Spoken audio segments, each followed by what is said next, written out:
we left this morning, and it was so awesome finding those tracks of hers leading back into this position.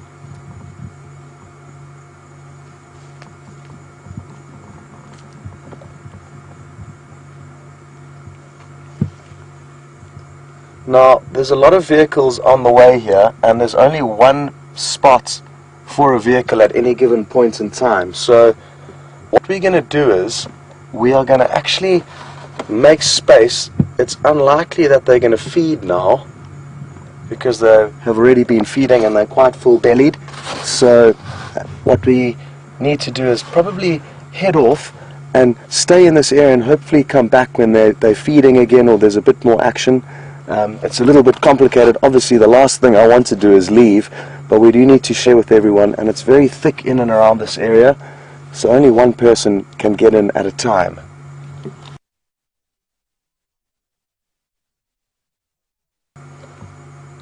I believe we are west of Shilolo.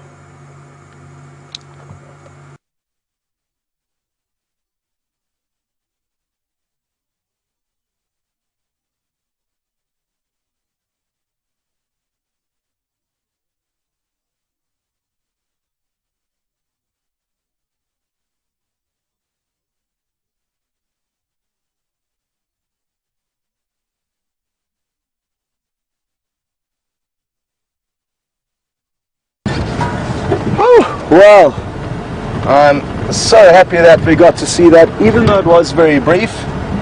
They weren't doing much at that time, and I'm just happy to know that she's made a successful kill, and now Sindile will be full-bellied for a few more days.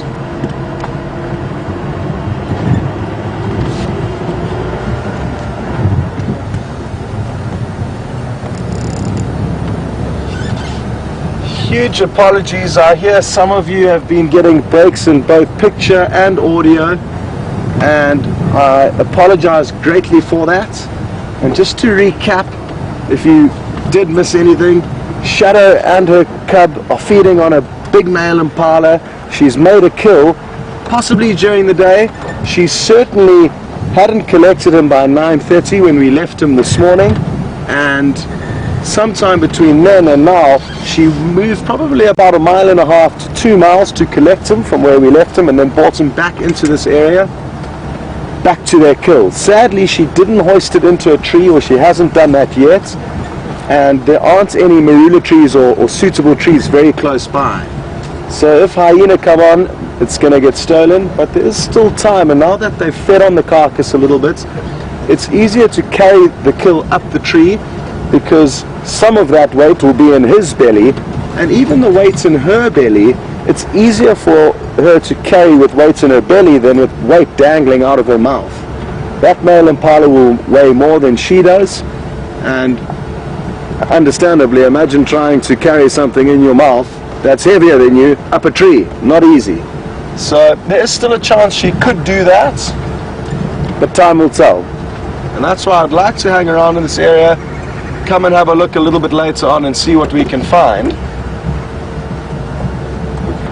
And what I'm probably going to do now is possibly shoot down towards the Arathusa waterhole. We got some updates, and thank you very much for sending them through, that there was a large herd of elephants in that area, so it might be worth shooting there quickly and then coming back into the area of Shadow and cub later.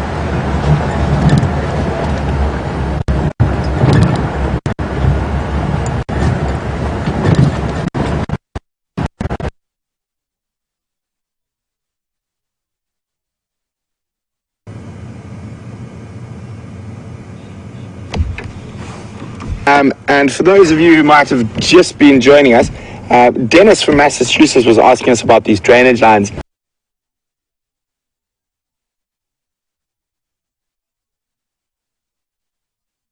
And then we just started discussing how elephants sometimes utilize these during the dry season, especially when all the water holes dry up. So now I'm going to dig where elephants have dug previously and see if we can find any water.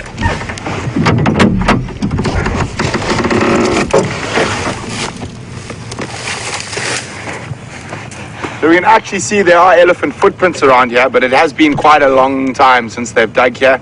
So hopefully I don't have to put too much effort into this.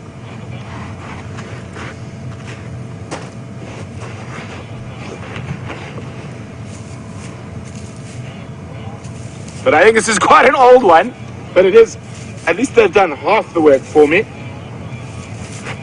But I'm not as adept as an elephant at digging in the sand, it seems. And I just keep seeming to fill the hole up again. I'm not getting into any moisture yet.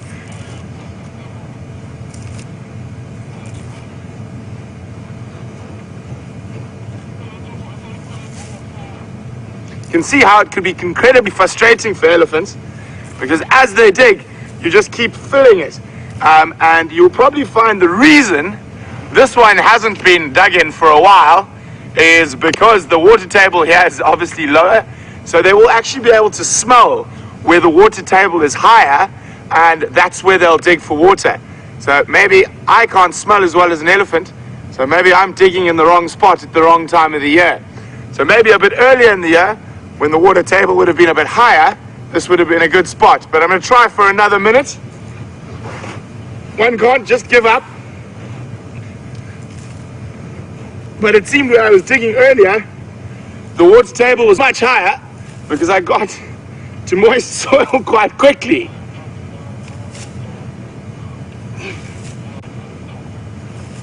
No, I'm afraid, I think I'm going to have to admit defeat before I get too tired. But I will definitely be keeping an eye out as the dry season continues to where possibly we can actually do this experiment and I don't look like a complete nana and actually maybe get some water.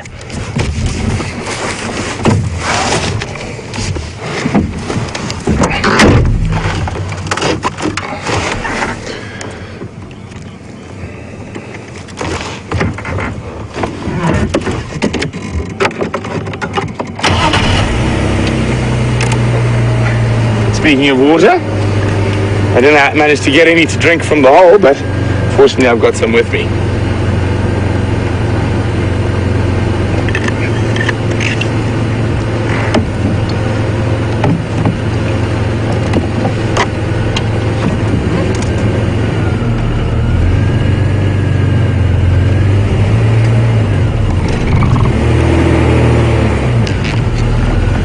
Hi, Akish Mira from Texas, the Lone Star.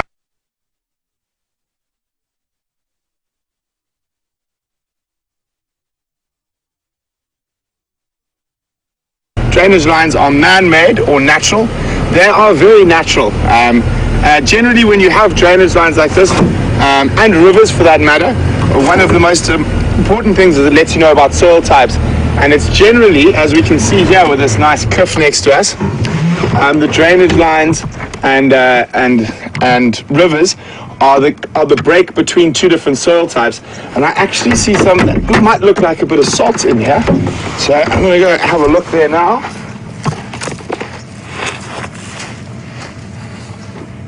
So we can see slightly different colors in here, and you can see the whiter, slight different color there and there. This is a nice big clay bank. So you can see it's a very different color, and as we go around this bend to the next bend, I'll show you the clay on the other side of the drainage line, how that's a very different color to this. So drainage lines and rivers are generally the boundary between two different soil types. So when it rains and water flows, it's the best place, it's the path of least resistance where they're able to cut a channel through the soil. Well, let's see if this tastes like salt. Yes, very salty. So these little light patches, and you'll probably find here where it's come down to a pinnacle, it's very hard.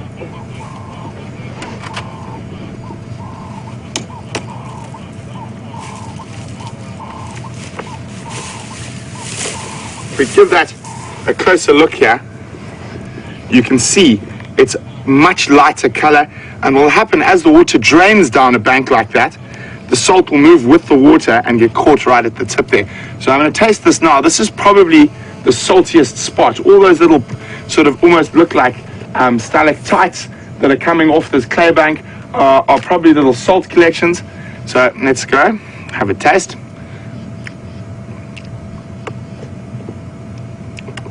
Yep, very salty. So you'll probably find that certain animals during times of the year will come to this bank. I have seen elephants feed off this bank, but quite a long time ago, and it will be because there's a slightly higher mineral content on this bank. Yum, yum, yum, if you like salt, that is.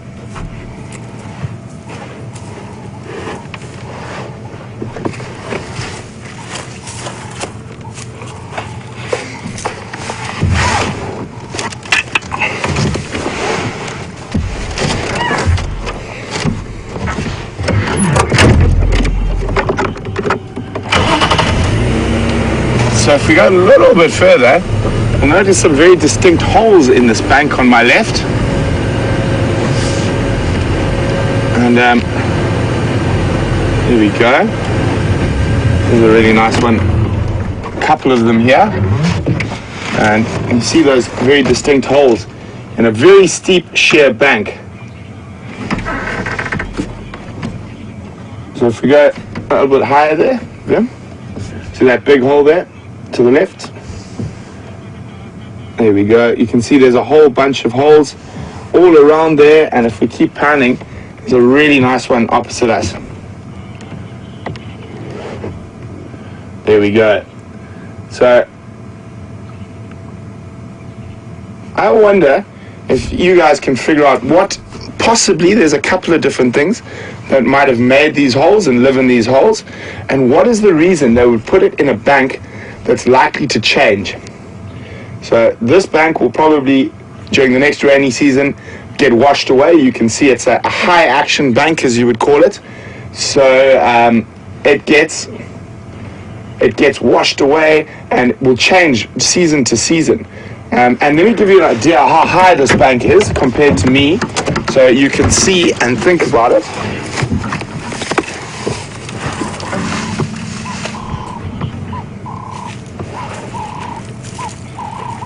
So even if I wanted to get into that hole, it would be quite difficult. And there's a reason that it's difficult, even if you're an adept climber, to try and get at these holes. As you can see, I'm constantly sliding. It's very loose. It breaks a lot. So who can figure out what is nesting there and why? And give me a few reasons, and you can send your answers to questions at WildEarthTV or use the hashtag SafariLive on Twitter. But now, before I forget, we've talked about the difference in drainage lines cutting the boundary between two different soil types, and we've had a good look at this bank on our left, and now we're going to have a look at the bank on our right over there.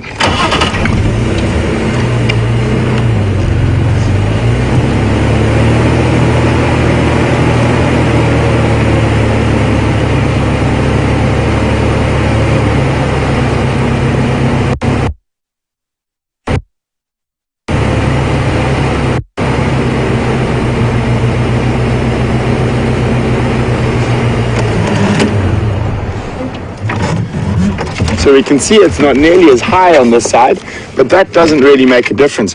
What we're really looking at here is the soil. So you can see much, much darker clay on this side. This is also the alluvial side, so it is a floodplain. So you would never want to build anywhere up above here because that could be flooded at any time. But you can see the soil is very different on the sort of southwestern bank to the northeastern bank. And that's why this drainage line is where it is, because these drainage lines take the path of least resistance, which is the boundary between two different soil types. Thanks very much for that question, Dennis. It's actually sparked quite a lot of interesting stuff we've been discussing. But we're going to, almost at the end of our section of the drainage line, and we're going to pop out, and I think we're going to make our way slowly towards the hyena den. It has been checked already today, and nothing was there. But I did hear a report on that waterbuck kill. After the 5 Birmingham males left, there were 12 hyena there.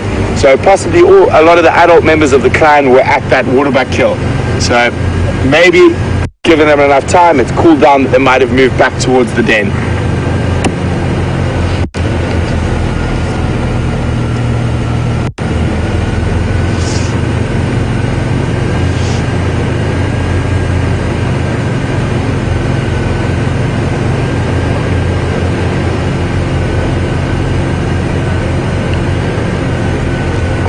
Purple Rain, always great to have you on the safaris with us.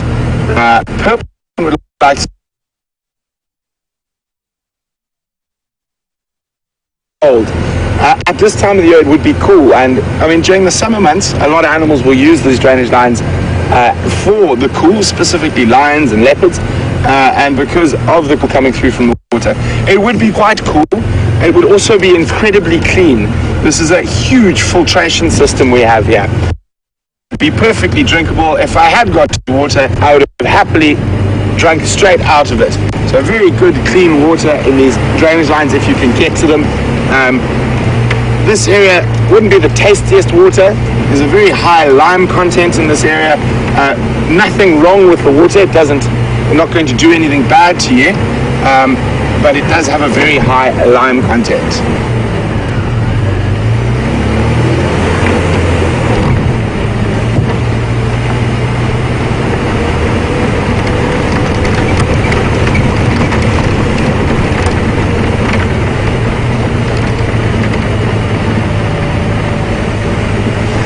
So while we slowly again, we're going to cross back to Scotty. I'm sure he's being exploring, so hopefully he's got.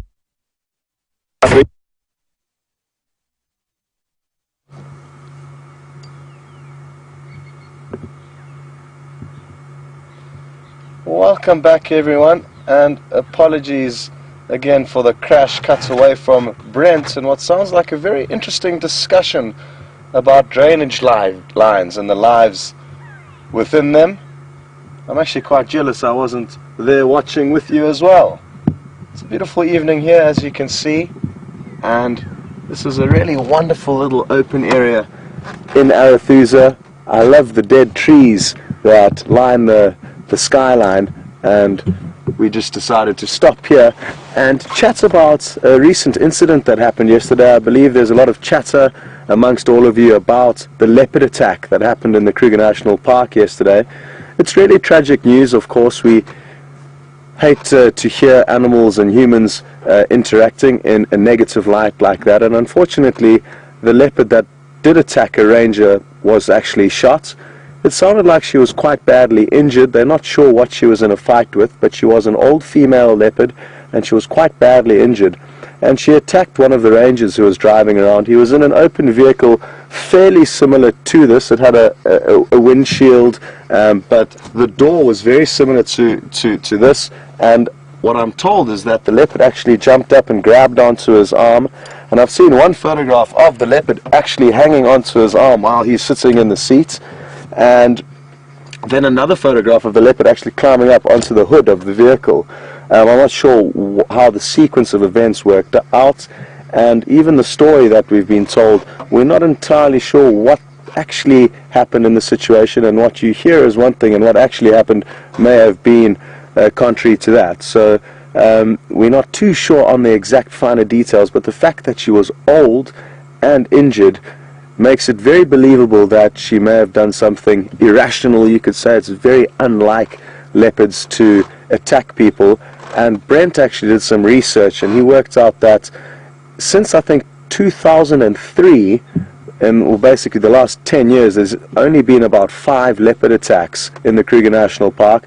And bearing in mind that over 1 million people go into the Kruger National Park every year, that's a very small statistic. So that's also something very important to factor into this equation. There are hundreds and thousands of people or millions of people that come on safari, not only in South Africa but also in other parts of Africa, different countries in Africa, and attacks on humans are very, very rare. But when they do happen, it's obviously very tragic, and when the animal does have to be put down, that's obviously also not what we like. But you know, at the end of the day, she was very old and injured, and that is why she behaved irrationally. So possibly they were just putting her out of her misery, and thankfully the person that she attacked is still alive. So I guess he's going to have a good story to tell around the dinner table from now on, and it would be a very, very interesting story to hear. Anyway, I just thought I would shed some light on that.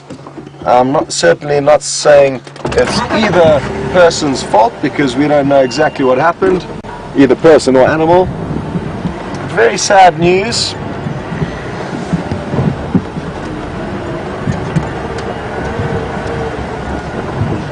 But it is important to remember that they are wild animals and there are dangers and risks of being out.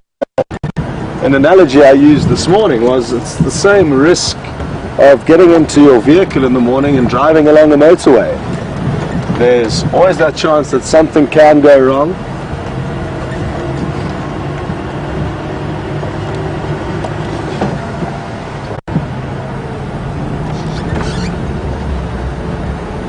Speaking of leopards, if you've just joined the show, there's great news. Shadow, a female leopard who we follow quite closely, and her son Sindile are on an impala kill that she made. We were with Sindile this morning, had no idea where she was, and when we left him at around 9:30, there was no sign of her. And then when we came back to search for her, we couldn't find any sign of him, and Cedric, one of the guides at Arathusa, actually found their tracks and tracked them to the kill. She probably traveled a round trip of 3 to 4 miles from where she made the kill to collect him and then bring him back. And it was really interesting to see. We could see her tracks heading back to collect him and back to the kill with him, and his track and her two tracks going backwards and forwards were all lined up perfectly, so we could really see the difference, and it told a great story.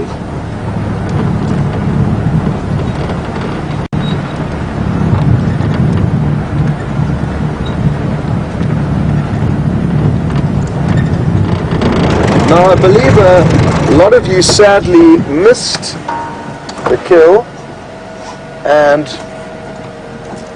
this is really interesting.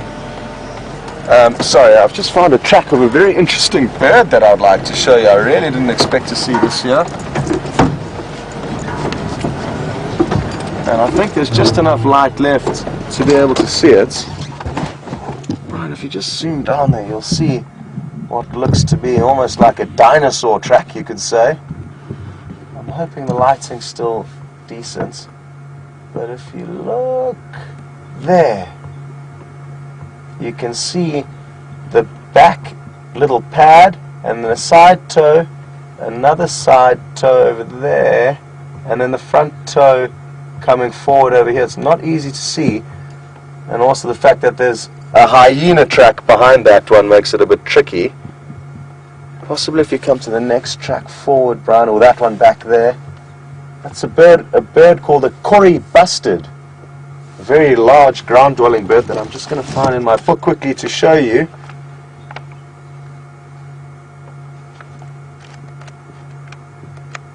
Great stuff. Well, there's hope of seeing one here then, and you don't see them very often in the Sabi Sands, so just want to show you it's one of the largest flying birds in the world, which I've just been reminded from the little text you'll see there. But the largest flying bird is the royal bustard, so not the Kori bustard. And isn't that a prehistoric looking bird? It stands about a meter off the ground, or just over that. It's a very large bird that feeds on insects and lizards, so it's predatory, but it also actually feeds on vegetable matter as well. Good. Well, that was a pleasant surprise. And while we wait here, because a lot of you either weren't tuned into the show when we revealed Shadow and her cub and the kill, and also we had some technical issues at that stage, so some of you couldn't see even if you were watching. So we're just going to play a quick 30-second clip to let you know what happened earlier and to give you an idea of the scene we possibly be going to be heading back to. Enjoy the clip, and we'll see you in a few moments.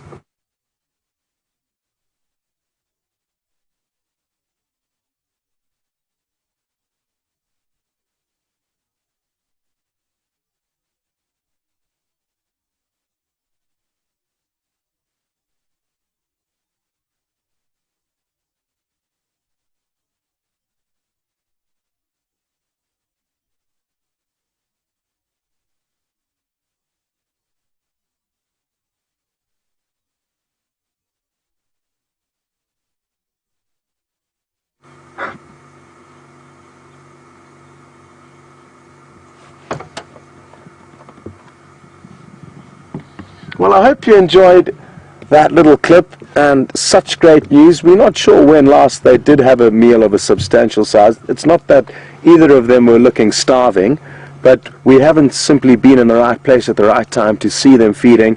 And such an awesome story. We've been spending a lot of time with Sindile over the last few days, and happy to now see him with a lot of food in front of him. The one problem that they may have is that I looked around that area and there weren't any marula trees or suitable trees for her to hoist that kill into that are close by. Now, if a hyena had to come onto the scene now, she would lose it.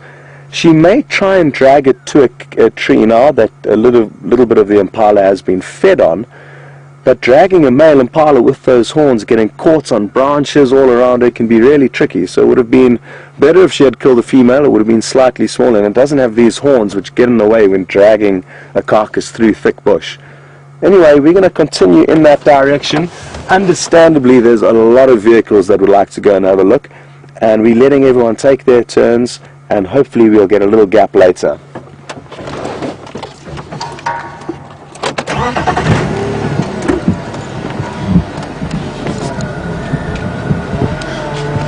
I wonder how long it would sustain them, that impala carcass. It depends on exactly how hungry they were initially, of course. And I'm guessing that if they manage to get that kill up a tree, they will still be there this time tomorrow afternoon.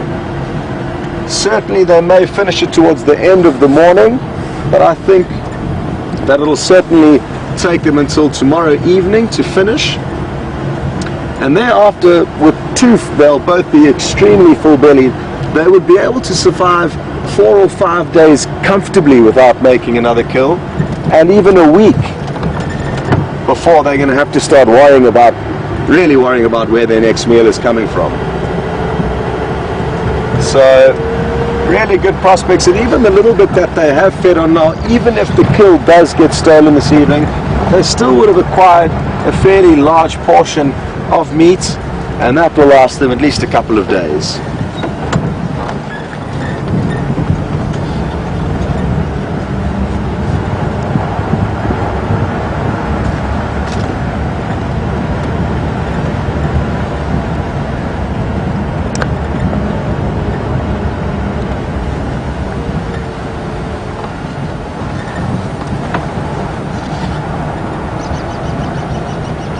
Okay, well, just got some interesting information from Mary Cox, and apparently part of the reason why they did need to kill that leopard, I think they would have killed it anyway. They usually do shoot animals that have killed somebody or attacked somebody, regardless of whether they are injured.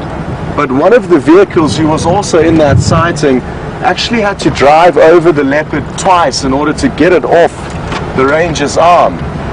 And Purple Rain would like to know if I know who that ranger is, and if I've met him before or worked with him. And no, I don't have a clue who he is, never met him. There's very many field guides in South Africa, and you typically only get to know those working not necessarily even in the same reserve as you, but in and around the camps that you work at. If you take the Sabi Sands, for example, there's guides who are working within 10 miles of us that we'll never see or get to meet.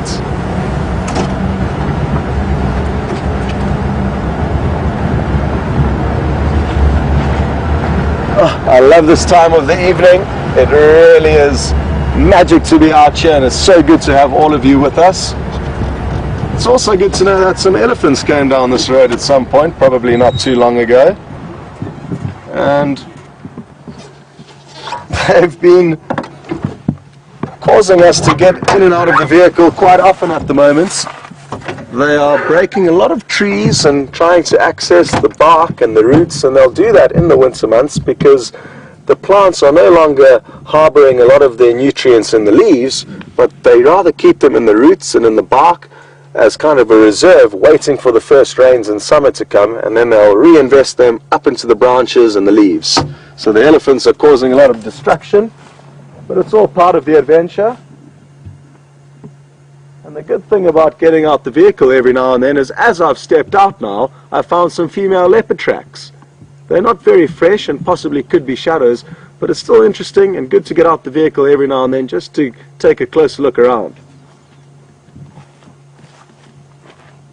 Also, we can tell that this wasn't from today.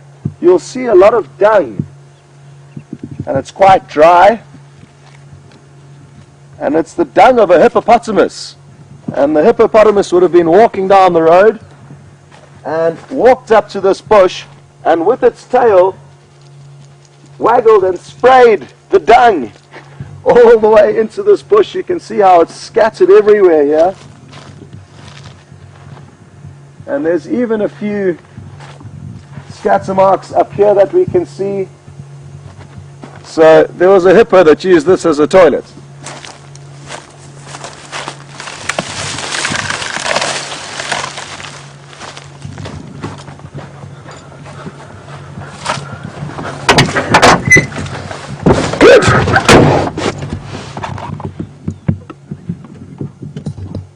The silver cluster leaf really went through a bad patch there.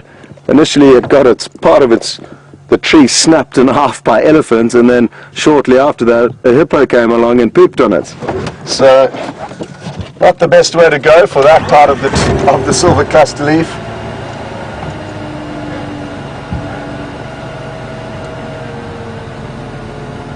But it's rough out here. Africa is a harsh place, even for the trees.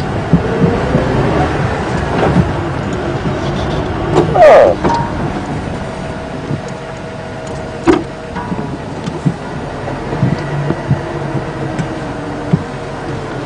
And you may wonder why hippos do that very strange maneuver with their tail to scatter their dung in all directions, and it does help to leave a scent trail and leave a story. A lot of the animals communicate through scent marking, either via their dung or their urine, and the hippo's no different. And by scattering the dung all over the show, it increases the amounts of information being let out to other hippos that are in the area. Take a look up ahead here. We started the drive with a beautiful shot of 4 giraffe walking past a big dam, and now we've bumped into another one. Certainly not the same ones from before, and I can only see one so far.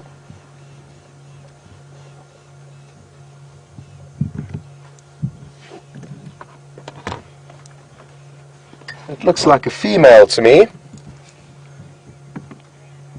and I can tell that by looking at those horn-like structures. When she lifts up her head, you'll notice she's got 2 little black protrusions called ossicones, and as she tilts her head back, you'll notice that they are completely haired, those little black tufts. The males will be bald on top and have much bigger little horns. Look at how beautiful her markings are. They all differ slightly, and I love their tails. If I had a tail, I think I would choose the giraffe tail, if I had to.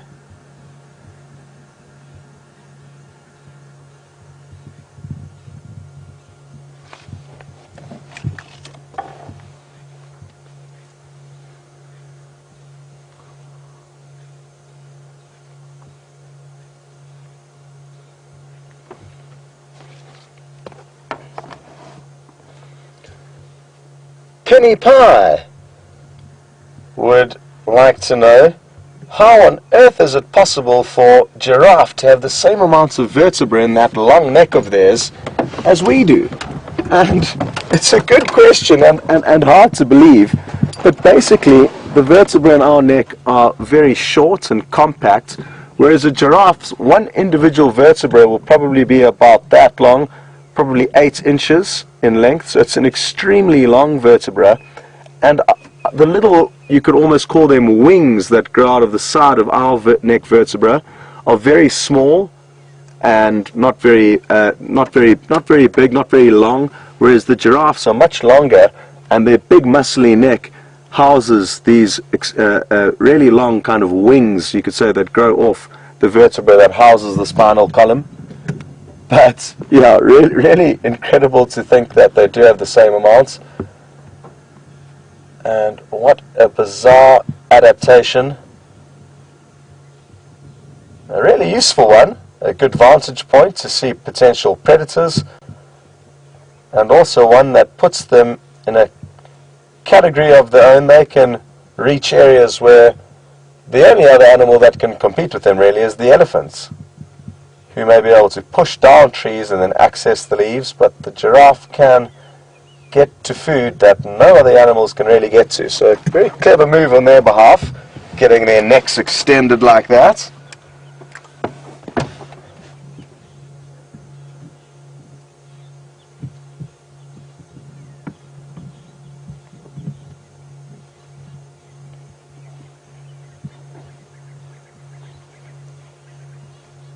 Okay, well I think I'm going to decide to leave this beautiful scene because we need to try and get back into the lineup to go back and see Shadow and Sindile with their impala kill.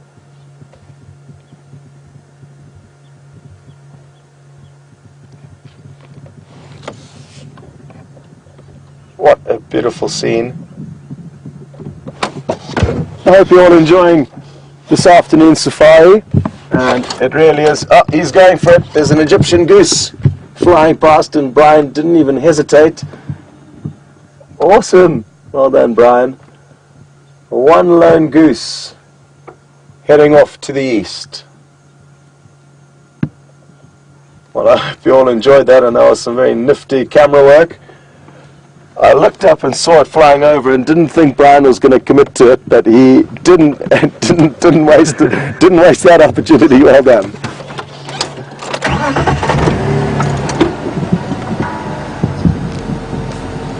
Okay, let me ask the guys what's going on with Shadow and her cub and see if we can try and sneak back in there. Station controlling Shadow and Bantuan.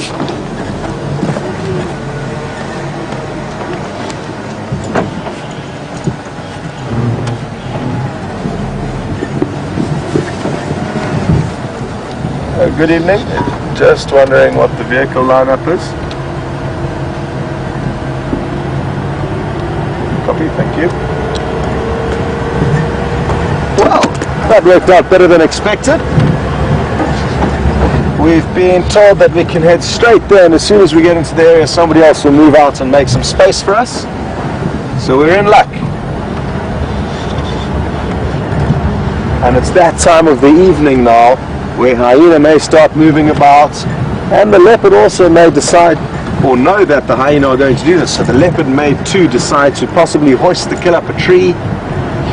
We're going in at a very good time. So if you have a meeting to go to or any urgent plans, try and postpone them, because there could be some awesome action that unfolds in the next few moments.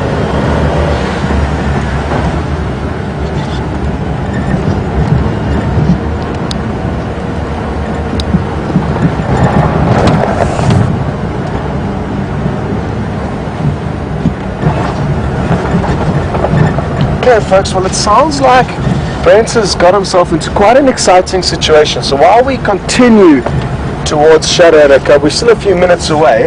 I think you should join in with Brent and some alarm calls that he's listening to. We'll see you all a little bit later.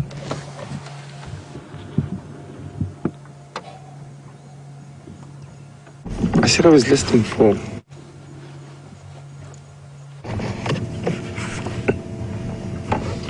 Welcome back, everyone. VM and I have made our way back into this area where we last had those leopard tracks, and we've just been sitting really quietly and trying to listen for alarm calls. Unfortunately, nothing yet. But I know I got asked about a flower and what flowers flower in the winter. I've been asked a few times, and I've looked long and hard, and probably the most beautiful of these flowers is it's called an impala lily.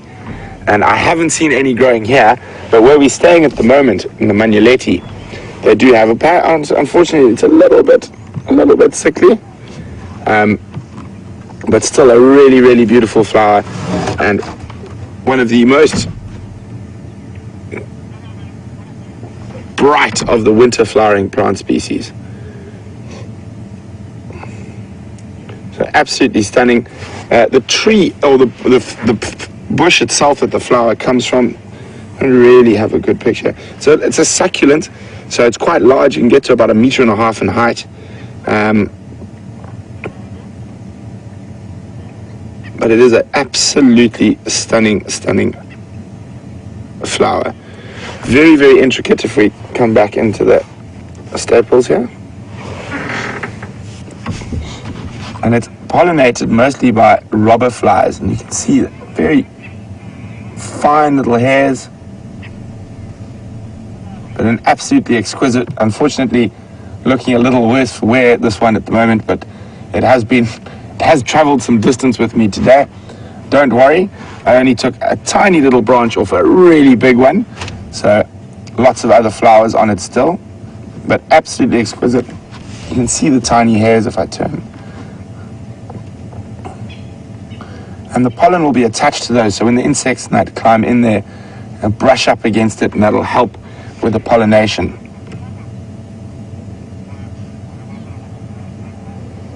So there's a flower. No, we get asked for quite a few flowers, but unfortunately in the winter months it's very, very difficult. And I've actually searched quite long and hard today. Oh no, now where's it gone? I found only one other flower, which I seem to have misplaced. So give me half a second and I'll see if I can find it again. I just had it, maybe. Where did I put it? Did you see where I put it, Vim? No. The Impala got it. Maybe the Impala got it, yep. I think I might have fallen down next to my box here. I just saw it as we went across the damn wall. Oh dear. I have to find another one. That could be a challenge in itself. I'll see if I find it a little bit later. I hope it hasn't fallen out. Anyway, I've got a feeling Karula the Sneaky has managed somehow to get around us. And her track's going up and down, and I think she might be back towards the western side of the waterhole and snuck around towards that little waterhole around Gallagher. So I'm gonna go have a look in that area.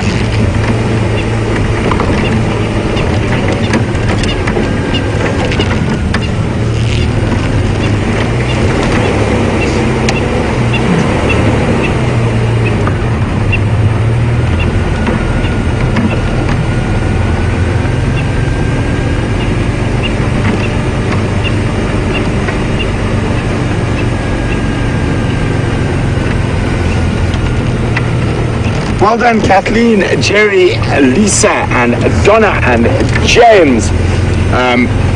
You got the answers to that hole in the bank question correct. It's probably a bee-eater or a kingfisher. Probably one of the insectivorous kingfishers like brown hooded and striped, although they do sometimes nest in holes in wood. Or probably white-fronted bee-eaters, just judging from the size of those holes. And everyone seems to be spot on. The reason it's on those sheer banks, they take the risk of being washed away, but it doesn't happen that often. And having their nests on those really high banks keeps them safe from snakes and monitor lizards and mongooses. It's near impossible for a predator to actually get into those holes. So well done, guys.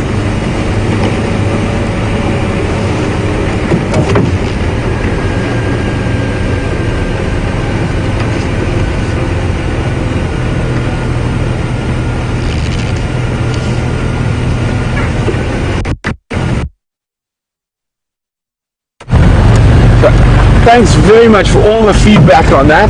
And from that, we've got a question from Heidi in Canada. We would like to know whether a bat would live in a hole like that. Heidi, it is very unlikely, even if it is a solitary bat species. They need a sort of a launch pad, and for them to come out vertical would be quite difficult. They need to sort of come from the upside down position to drop. Even the little free-tailed bats and that they actually prefer roofs, believe it or not, where they can get a nice drop off. I will not say it's impossible, but I've never heard of a bat living in an area or in a hole like that. But most of our bats here would roost in trees. Very so. We don't have that many caves in this particular area, but in other places in the Sabi Sands to the southwest, there are some areas where they would nest in crevices. But the most common dwelling of most bats in this area is human habitation. They like to make your rooms very smelly.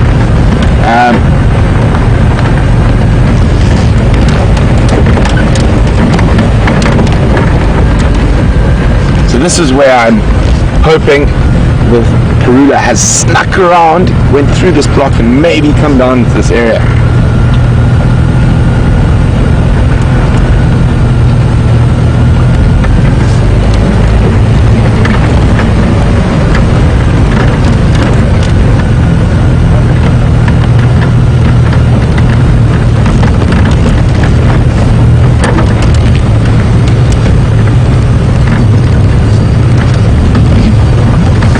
So we're going to cross back to Scotty, who is returned to Sindile and Shadow on an impala kill, and he better thank my lucky feather.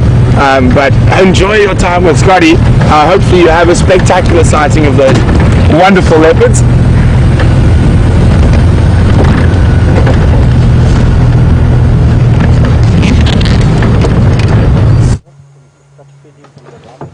Welcome back, everyone. And this is Sindile, and look at his bloated belly. He will continue to feed hopefully for the next 24 hours on an impala that his mother killed today. It's quite thick bush here, so in order for us to get you a decent visual of him, we have put ourselves in a spot where we can't actually see his mother's shadow very well. We can just see one or two spots, nor can we very easily see the impala kill. But Brian is going to do his best to show you the whole scene here and where everything is. Shadow is lying behind that fallen down tree, and as Brian zooms in you may notice one or two spots, and then he's gone in past where Shadow is lying, and there you can see the impala. You can just see a little bit of his horn sticking up, I think. No, you can't. But you can see where they've been plucking off the fur, those little white marks, and they fed on a fairly decent part of the rib cage so far. But like I say, it's a lot of meat there, even for two leopards, and they'll probably continue to feed on it for at least the next 24 hours is my guess. This is where Shadow's hiding. You can just see one or two little spots in there. So she's a bit closer to the kill. Oh, there she is. Well done, Brian.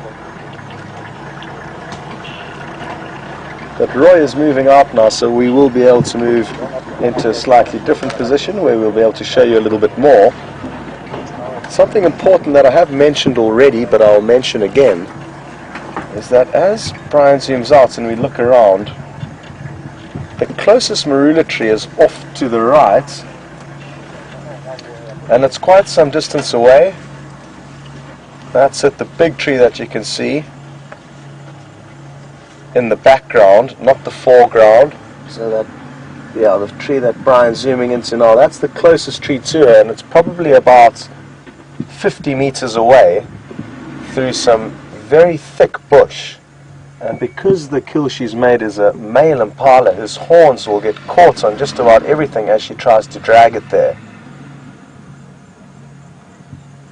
Basically, if hyena came onto the scene now, it would be the end of their kill, and she nor Sindile would risk confrontation with a hyena. It would be far too risky, and they would therefore abandon the kill. Now, you may ask yourself, well, why hasn't she done this already?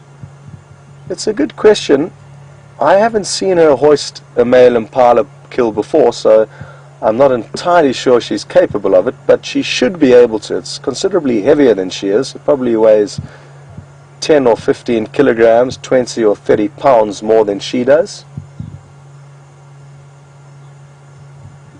And the fact that she has to carry it up a tree, dangling out of her mouth, all that weight, vertically up a tree, you can imagine it's a close to impossible feat. Leopard do have the incredible ability and strength to be able to do it.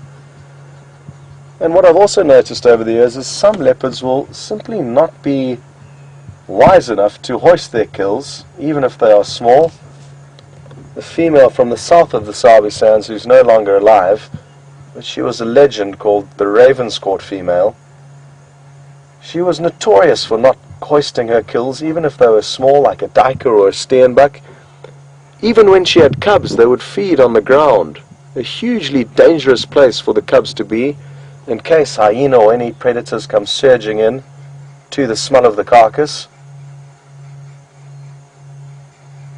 But I haven't viewed Shadow enough to know whether this is one of her traits. The good thing is we can spend the next half an hour or so establishing, or hopefully seeing, what she may do with it. As darkness falls, she will know that there's a greater threat of hyena coming to the kill, whereas during the day she would know that there's a small chance. And darkness is beginning to fall, so maybe this will induce her to make a move. It'll be really interesting to see her battle to drag this carcass through the bush. And it'll be interesting to see where she decides to go, if she does. What I'm going to suggest is that we reposition quickly, and then we can show you another angle and also be in a better position in case anything does happen or anything does come towards the kill.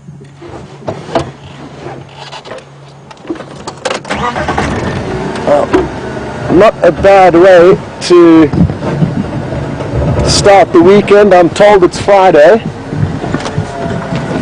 and this is really great stuff.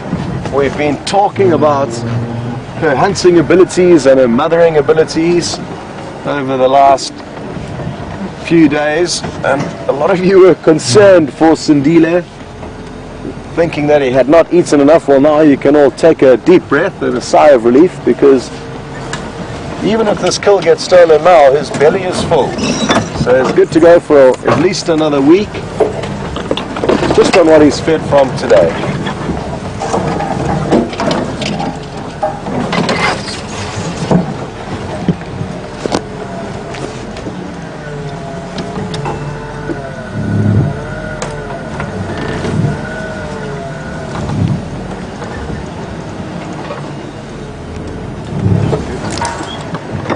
Happy there? Yeah.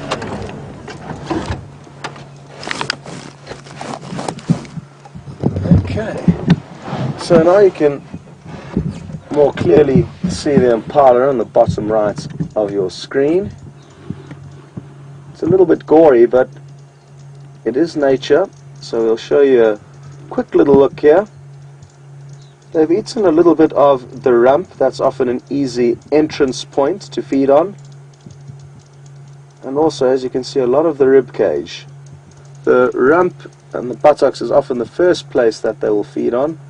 It's really difficult to break through this hide.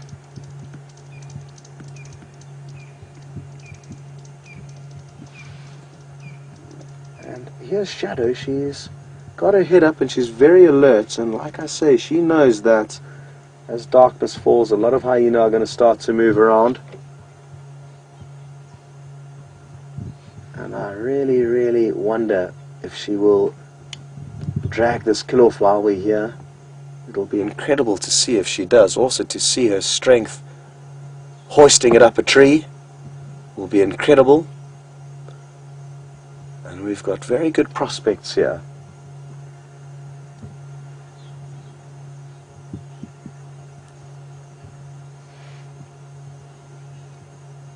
Look at her alertness.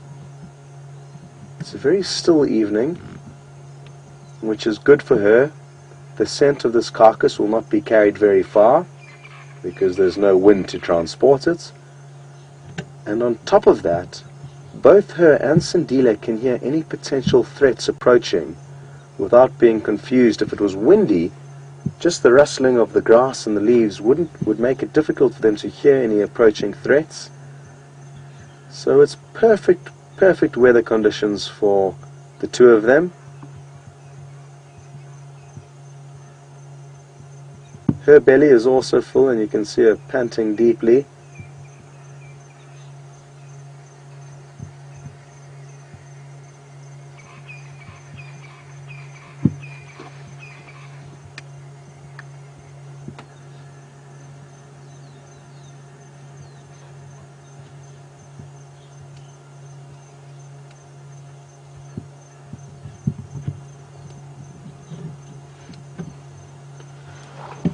Well, thanks very much for the update that there's one lone elephant at the Arathusa waterhole.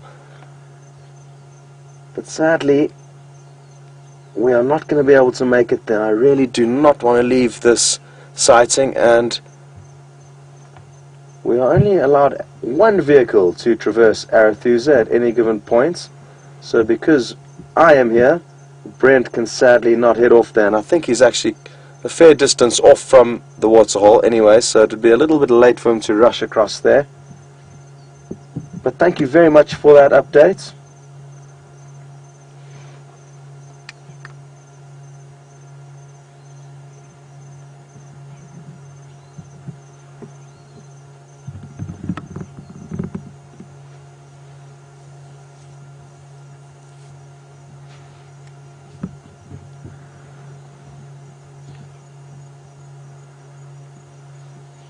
We got a very interesting question through from Granny Billy Joe in Florida, and she would like to know whether it's possible for a leopard to be clever enough to actually chew off the head of a male impala and that way prevent the horns from getting stuck on any branches as they're hoisted away. It's something that I've never seen happen or heard of happening, and it's actually very difficult to chew through even the neck of an impala. Sadly, the way the impala's positioned now, we can't really see the neck, but there's a lot of muscle and meat around that neck, and even to break through the vertebra will be quite tricky. So it's a very interesting theory though, Granny Billy Joe, and I'm glad you've opened it up to all of us to think about. But I've never heard of that happening, and I think it would simply take too long and be too much of an effort. It would probably make more sense to try and feed on as much as she can, if she doesn't think she can move it, and try and make a kill another day.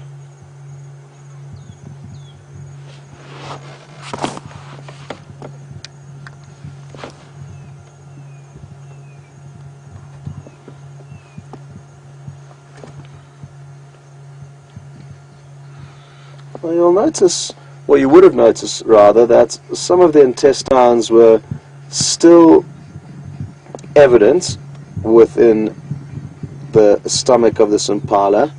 That is mainly the rumen, and you can actually see that brown stuff is the rumen, the chewed grass, and that whole bag will be full of grass. So the majority of what you can see is grass, which the leopard will naturally not really want to eat, although sometimes they will feed on some of the skin, the bladder that grass lies in, and that's probably why it's perforated. They will feed on the lungs and the liver and the heart, which she may have already done. It's hard to see that. I think I can see the kidneys hanging out there, so they're not interested in that, but they will eat certain vital organs, the heart, the lungs and the liver. But they most prefer the meats of the carcass, and you can even see they've chewed through a fair amount of bone on those ribs. So the smaller, thinner bones they will also chew through. They won't be able to digest that bone like hyena can, and you'll find small shards of bone in their droppings. Whereas hyena's dung, you can powder into a fine dust. They've got an incredibly strong digestive system.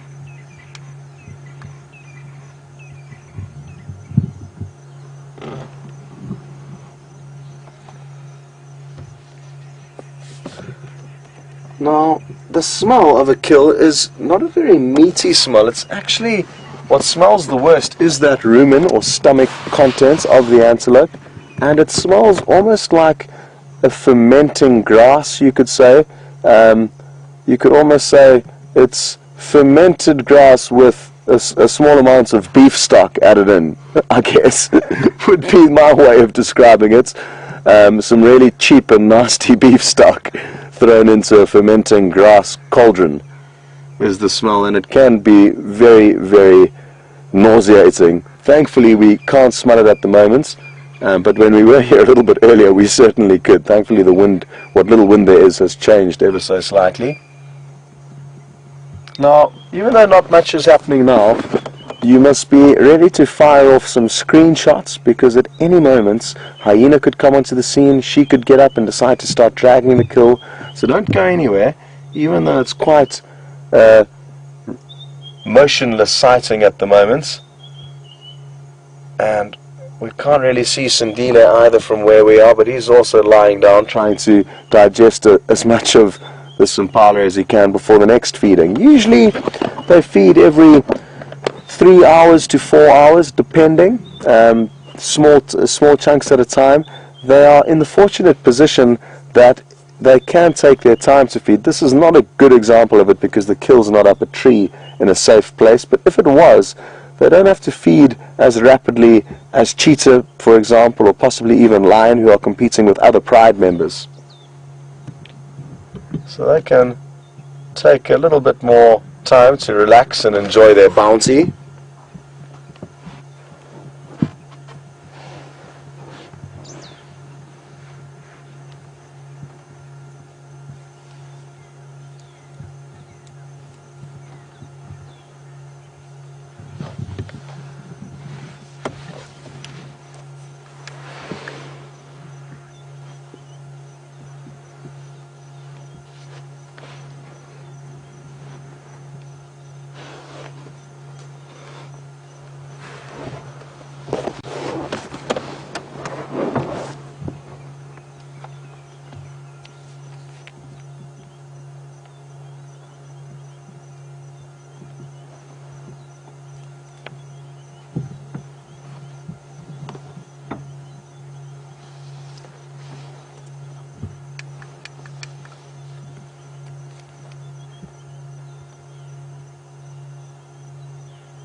I wonder what she heard there.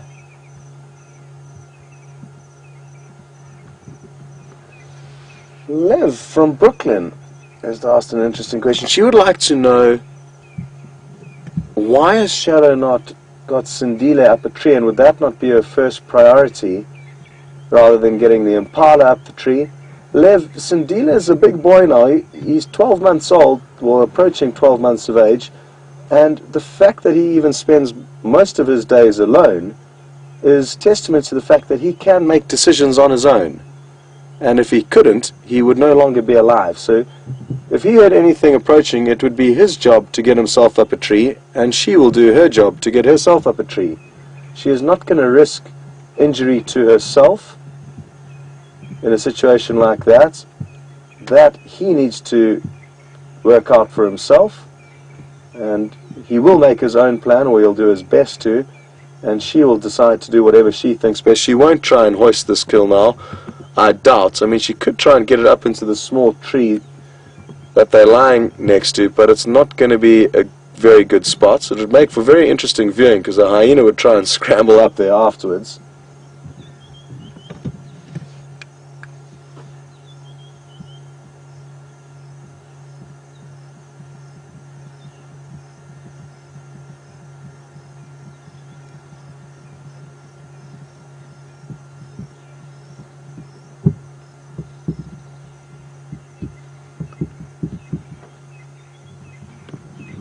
Just got a question through from Matt in Texas, and this is the tree that you could try and hoist the kill into potentially. Matt, just to clear up, you mentioned that he may become or pick up a bad habit of not hoisting kills into trees, because she doesn't. And I never said she doesn't, and I'm not sure if you know for a fact that she doesn't, but it's just this specific instance where she hasn't. The first time and last time I saw her on a kill, it was up in a tree. It was a smaller kill and easier to get up there, but I'm not convinced that she's necessarily one of those leopards who will not hoist kills all the time. So we must just clear that up from the get-go. And I don't think he would necessarily pick up that bad habits. I've seen leopards growing up from mothers, the specific female, the Ravenscourt female, who would always hoist their kills, even though their mother wasn't good at doing it. So I think they kind of learned themselves that it makes sense to do it. And interesting how occasionally you find leopards that won't. So I don't think Sindile has anything to worry about. And again, it's important to stress the fact that it's not necessarily a habit that she is responsible for creating.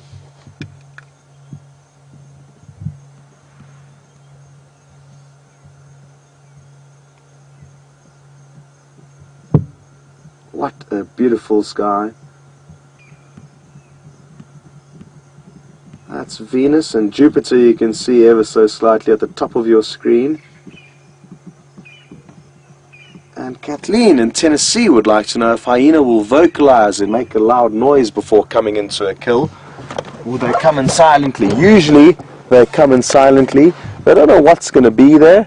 Often they can only smell maybe the meat or the carcass until they get closer by. Maybe they could smell the leopard on the way in if they came in on the tracks of the leopard and the scent of the leopard. So that is possible, and hyena will follow leopard's scent, knowing that they could find a kill at the end of it. But they usually approach in complete silence. Once they get you, however, it could be a very different scenario, and depending on the individual clan of hyena and the scenario, you can often hear loud whooping, cackling, and a lot of interaction between the hyena, often as they squabble over it. So all we would hear as we sit here is footsteps rustling through the dry leaf litter and grass, and we would see a very nervous leopard with cocked ears. We'd probably notice her body language detecting something before we can hear anything, so she will alert us to anything approaching before we will know about it.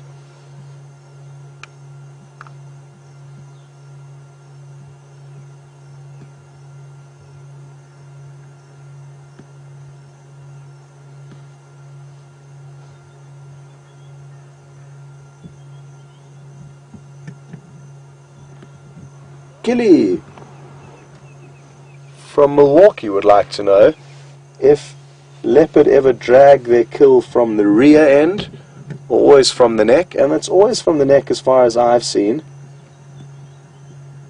It's the easiest grip for them to be able to walk with, and that way the horns will be slightly elevated off the ground, so less chance of it getting snagged, but still a bit tricky. So it is the easiest way for them to do it, and it's the only way that I've ever seen leopards hoisting kills. They usually grab it underneath the throat, underneath the jaw, on the underside of the neck, and that's how they will drag it as well as hoist it up into the tree.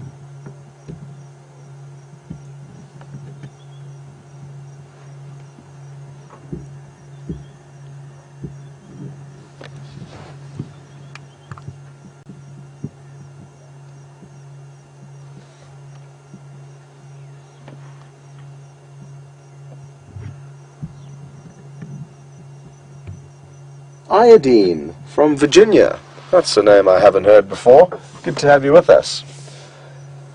Iodine would like to know if at any stage Shadow would possibly take Sindile on a hunt with her, and I guess potentially through default it may happen as he becomes a bit older, and it potentially has already happened. As they move from one place to another, they may come across something, and who knows, fortune may have it that she could chase Impala towards him, or him chase Impala towards her. So it could well have happened, but it usually doesn't, and it's not a typical thing that you would see, like she's decided now that she can take him to teach him how to hunt. It's something that they will instinctively teach themselves growing up, spending time alone. While she is out hunting for the real food, he'll be chasing whatever he can around him, whatever catches his attention, and that way hone his skills. So I don't think it's a planned or an actively worked out thing that a mother leopard would do at a certain stage of a youngster's life. It may happen through default though.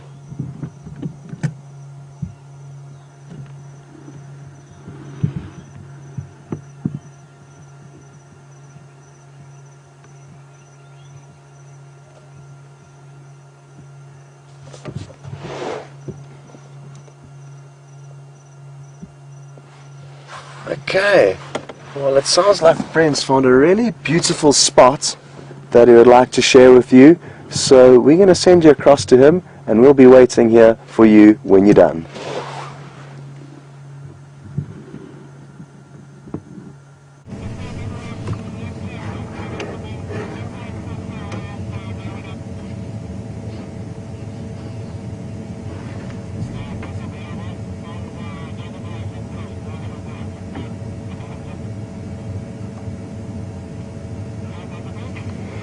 Welcome back, guys.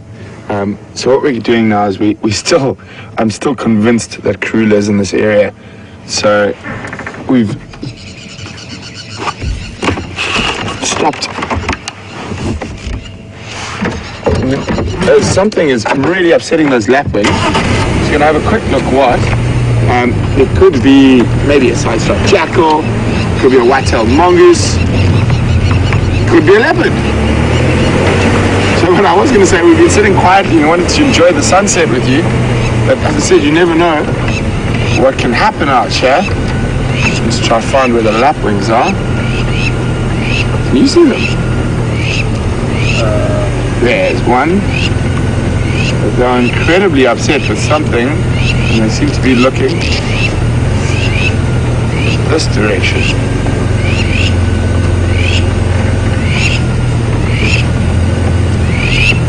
Looking that way. And you hear that alarm call. I know we've been discussing alarm calls quite a lot today.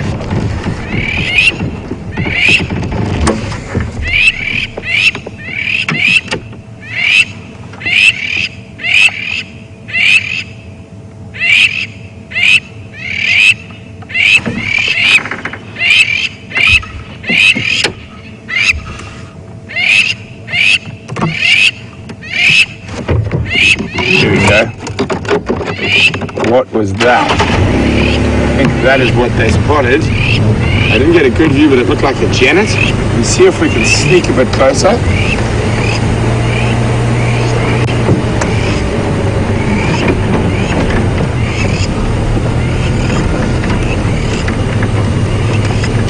No. Hey Janet, that was just a scrub here. I just saw a little eye. Let's try find on its way.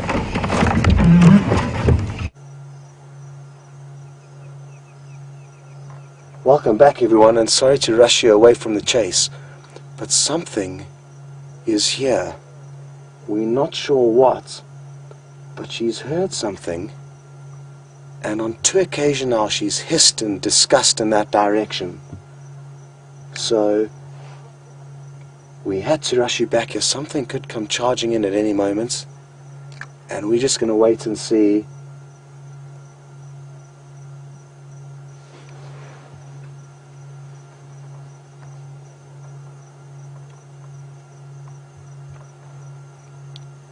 Okay, well, we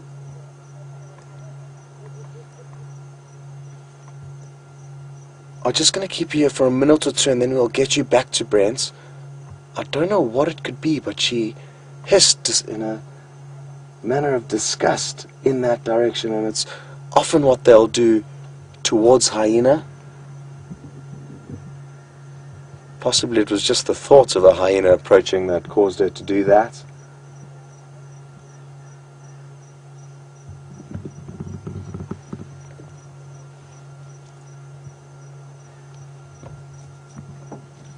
Well, I think we might send you back to Brent and his high-paced action. If anything else happens, we will keep you posted, although I've just got a message that the lapwing appeared to be cooling off, and Brent's not feeling as positive as he was a bit earlier. So you can stay with us, and maybe she's going to decide to try and move this kill now.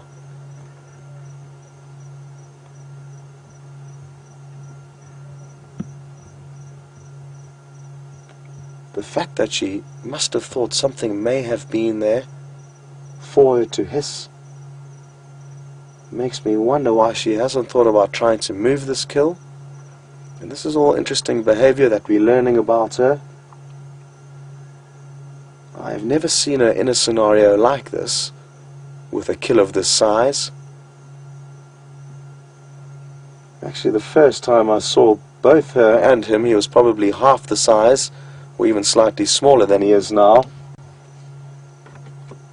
was on the western side of Arethusa, and she had killed a young impala that she had hoisted up a knobthorn tree. He had to spend, I think, 2 or 3 days up in that tree because there were hyena below, so it must have been a really uncomfortable 3 days for him, but he survived. And that was the first time I saw them many, many months ago, probably in December or January.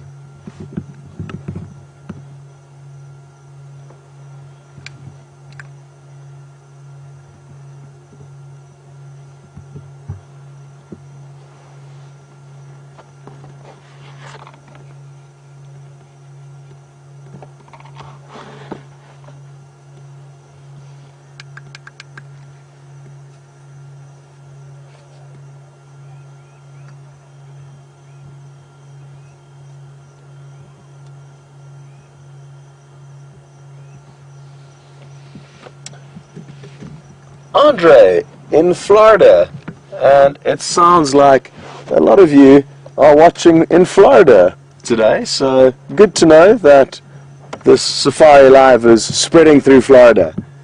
Now, Andre said, how many hyena would these 2 leopards be able to defend the kill against? Not even one. If one hyena came into this sighting, into this scenario, these 2 leopards would disappear out of sight and up a tree. They may linger around in the area in the hope that they could come back and steal some bits of the kill, so they'll often hang around in the hope that they can get a few more scraps, but they won't take the risk even if it's only one hyena approaching. Hyena are considerably bigger than female leopards, and certainly Sindile, the young male, but even fully grown adult leopards will seldom risk an altercation with hyena. Even a big male in his prime may often give up a kill rather than fighting. I've even seen some bizarre footage of a leopard and a hyena co-feeding on an impala, so feeding at the exact same time with one another. So some strange things do happen out here.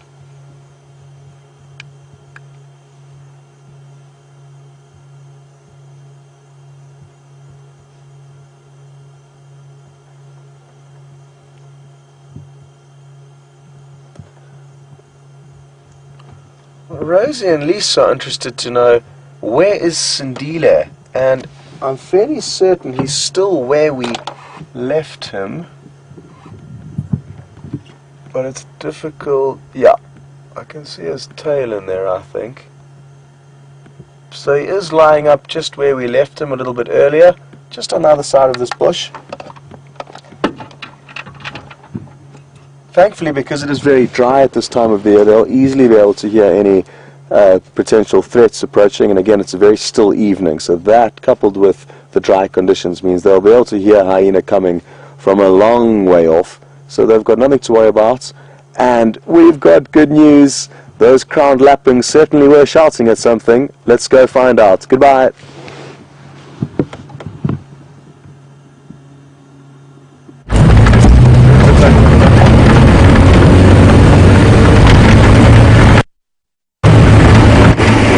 Welcome back, guys. Perseverance pays off. Djuma and I have worked this area and we've got a leopard. I'm not sure who it is yet. and it looks like a young male actually.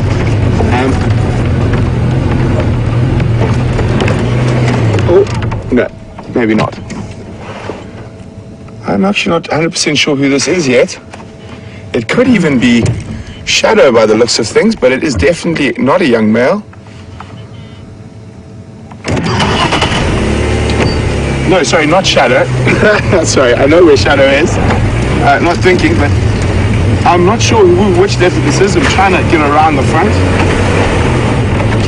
I know I just need to get a hold of Lex quickly because he's been helping me all afternoon in this area. Let's have a look. I'm not sure who this is just yet. Once you guys, if you guys can get a screenshot, obviously driving and shining a spotlight can prove to be difficult. Lex.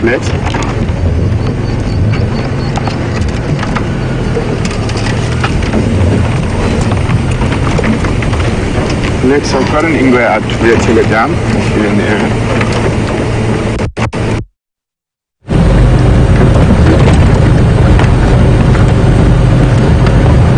Where did it disappear?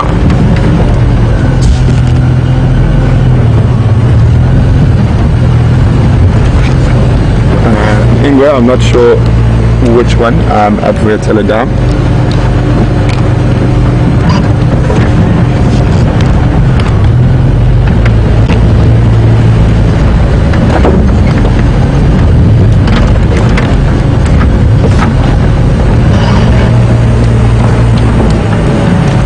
Over. It's just disappeared into. Oh, maybe that's why it disappeared. Let's just have a quick look. Well, obviously, watch behind me there for me. I think it might have spotted a little scrub here, and that is what could have made it stop. Here's the last spot we saw.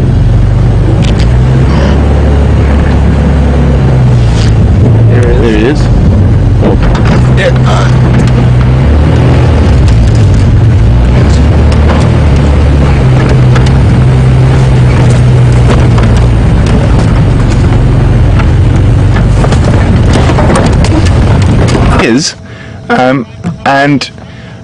And we will be, for those of you who have to leave now, really thanks very much for joining us, and we will definitely let you know who this is.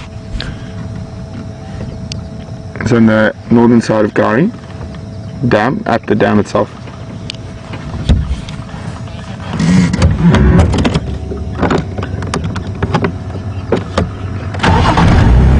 So it does look like a young male, quite a hungry guy at the moment, quite a concave belly he's got there. Obviously, while driving and shining the spotlight, I haven't really had a chance to try get any identifying features. So you guys, if you can, that would be a great help. Looks like he's looking for something. He's up and down, up and down. So let's see if he's going to pop out into the open on the other side of this again.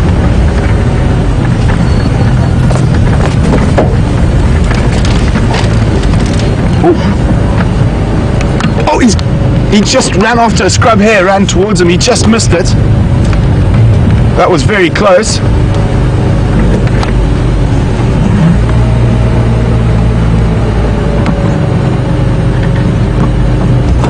I'm not sure who this is at all.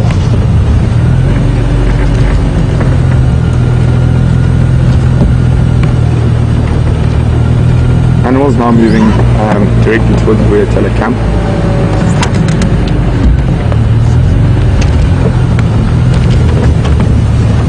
FM.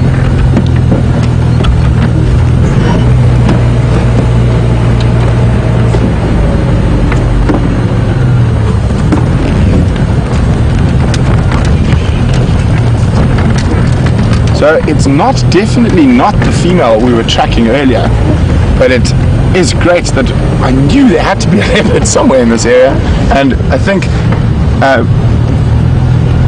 VM, who's been telling me that my guinea fowl feather was unlucky because the guinea fowl got eaten, So what do you say now, VM? I think it's a lucky guinea fowl feather. Because it blew away. It didn't blow away, it's still in my hat. Mine blew away. Oh, yours blew away.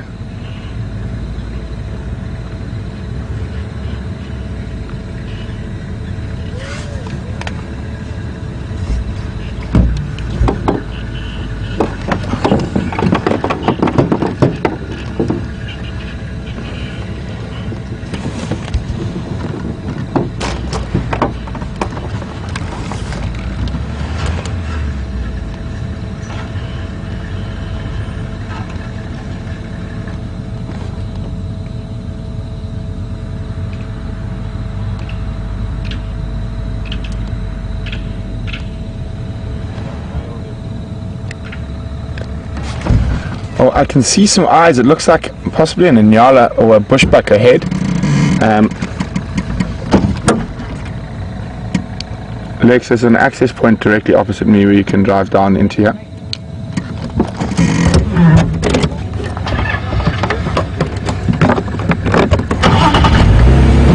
So we're going to stay with him a little longer. I think I can see, it looks like an Inyala in front. So hold on guys, this is a bit bumpy here, so I just want to see what's going on. I don't want to lose him.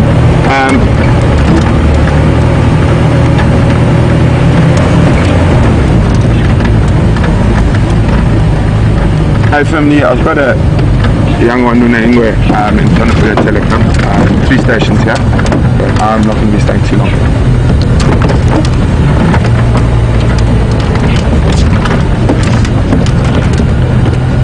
Copy is heading in that general direction at the moment.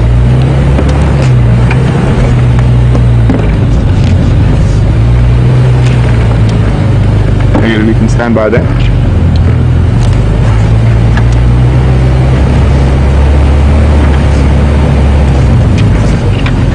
So it seems like some people think it's Djuma. I'm not sure yet. I haven't had a good enough look at him yet. But I hope it is. Well, for me, it's a little bit small.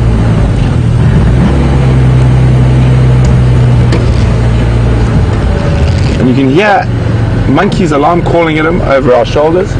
I'm just going to let Lex go on ahead of me. Keep going.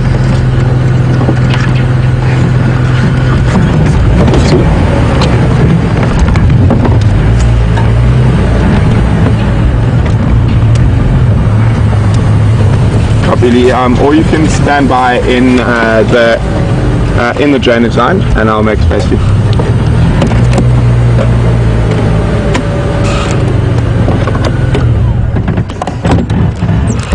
Hey, firm.